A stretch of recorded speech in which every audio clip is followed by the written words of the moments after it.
السلام عليكم ورحمة الله وبركاته. أهلا وسهلا بيكم في قناة يوميات إيمي. في الفيديو بتاع النهاردة هوريكم كده المكان دوت بيطلع مية من تحت الأرض. المية دي سبحان الله يعني بتعالج من أمراض الجلدية وبتعالج الآلام الروماتيزمية والمفصلية وأمراض الكبد والمسالك البولية. عشان نوصل المكان دوت بنركب المترو وبننزل محطة عين حلوان، بنلاقي المكان دوت في وش محطة المترو مباشرة. الدخول فيه مجانا من غير اي رسوم. عايزه اقول لكم حكايه المكان دوت ايه. هي حكايه المكان دوت ان موجود فيه عيون معدنيه وكبريتيه، يعني ميه علاجيه بتشفي من الامراض الجلديه. عشان خاطر الميه دي فيها نسبه كبريت وصالحه للاستخدام، بتطلع منها بقى ميه شفافه وصافيه على سطح الارض. طبعا عايزه اقول لكم بقى، اول ما الهواء بيلمس الميه دي بتتغطى الميه بطبقه من الكبريت المخلوط بملح الكالسيوم.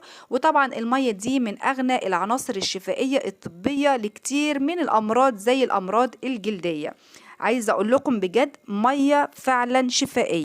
اي حد عنده بقى مرض جلدي، مجرد ان هو بيستخدم الميه ديت الطفح الجلدي بيختفي. سبحان الله، هي مصر مليانه بالكنوز، منها المدفون في بطنها ومنها الزار طبعا للجميع. المكان ده الناس بتجيله من كل حته عشان الشفاء من الامراض الجلديه والامراض الروماتيزميه. لكن للاسف المكان بقى مهجور، واختلطت الميه الكبريتيه بميه الصرف الصحي.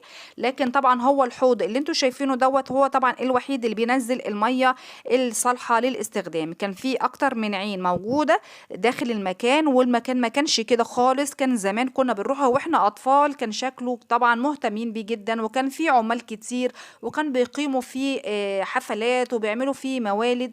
وهوريكم كده نبذة من شكل المكان وهو كان معمول فيه المولد زمان. كان جميل جدا، وعربيات الترمس والفول والأنشطة الكتيرة اللي كانت مقامة داخل المكان. كانت حديقة كبيرة جدا، والناس بتجيها من آخر الدنيا عشان يستخدموا المية ديت. طبعا سبب وجود المية الكبريتية ديت هو احتمال قرب بركان كده خامد من المية الكبريتية بتجري منها المية الشفافة.